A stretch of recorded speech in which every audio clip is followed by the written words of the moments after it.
All right, so just a real quick chat. We're gonna replace the bearings today on the 394. These are the old bearings that came out of it. These are the same that go under the 394s, 281s, 288s, probably even the 372s, I would guess. But so these are OEM bearings, and new OEM bearings are going back in it. However, I just recently discovered that these are most likely made by SKF and exactly the same as the SKF branded bearings, which usually are stamped with the specs on the side as well, which is nice. And those are about half the price of the OEMs, so just future reference. But at any rate, these are 6203 C3 stainless steel bearings. So these are deep groove bearings, single row. They're 40 millimeters outside diameter for the outside race, and for the inner race, the inner diameter I think is 17 millimeters, and the width or depth of this is 12. So anyway, those are the specs on the bearings. And instead of using a heat gun, I've got the case halves heating up in a roaster oven, and I have the new bearings in the freezer. And so between the intense heat and then the cold on the bearings, they should just drop right in place in the bearing pocket. Also, a lot of people indicate that you can heat these cases up, and certainly that's what we did to drop these bearings out to around 250, 300, and yeah, that works. But actually the specifications in the manual for knocking out the bearings and installing the new ones is 200 degrees Celsius, which is just shy of 400 degrees. It's about 392. So I'm actually heating my roaster oven up to 400 degrees.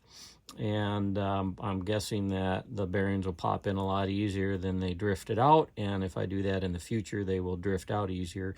And you can use the heat gun for that as well. But, you know, to get the case half heated up to 400 degrees Fahrenheit, even with a good stout pair of gloves and holding it all that time, you know, that's probably why a lot of people hold that down to 250 to no more than 300. But at any rate, so we're going to install the bearings a little differently than we did take them out. All right, I just popped in one bearing, and indeed I heat these up to near 400 degrees, and these bearings just slide in absolutely beautifully. So we'll let this one cool off, and we will show the other one on video here in just a little bit. All right, let me go grab the other case half and the bearing. Case is at all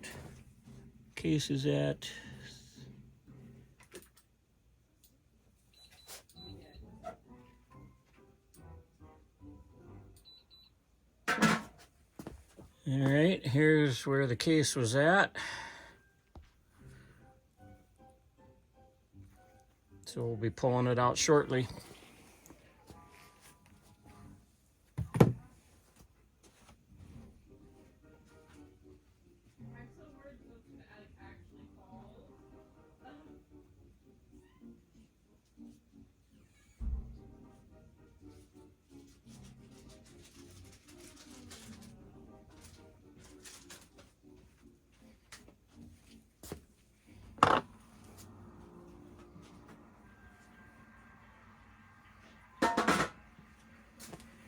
All right, here's the case.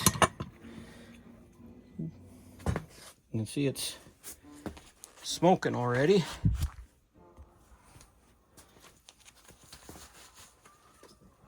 All right, I'll slip this cold bearing. Should just slip right in.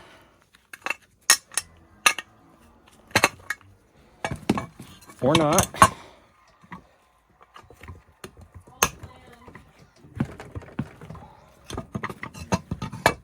It's not. We're gonna let this case heat up a little bit more. not sliding in enough.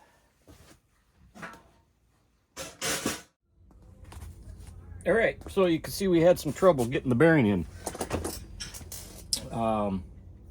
And you learn something every time you do this stuff. And it's really hard to tell, I think, but we're gonna give it a whirl here. If you look right on, I don't know if you can see it or not, but if you look right along the edge right here, right there and here, it's almost imperceptible, but there is a couple spots right on the edge where I think is where the case splitter was, and created just a little bit of a burr.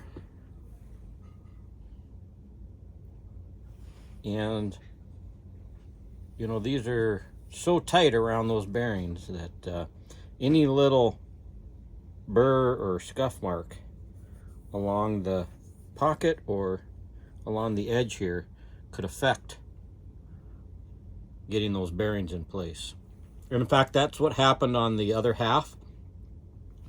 And so I just used a corner of a straight edge to round and remove whatever little bit of burrs there were on the edge here that in my mind were probably interfering with getting the bearing in.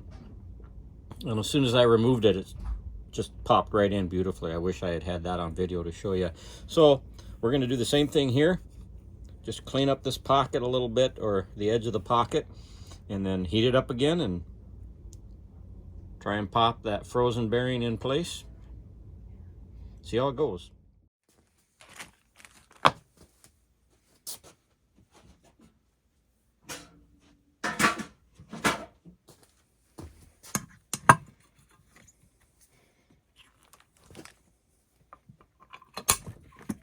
There we go.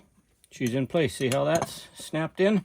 Now the key to that, I did help myself by getting rid of a couple of those burrs, but at the same time, you got to get it in there at exactly the right angle. If you fail to do that, it'll bind up sideways, and it's real easy to panic. I've done that once already, and ended up driving it back out. But if you're very careful about how you center that, and if you can get it as flush as possible, then it'll just drop right in. Ideally, that's how it's supposed to work. So we're going to let that cool down, and then we got to wait for some parts so we can finish the rest of the build.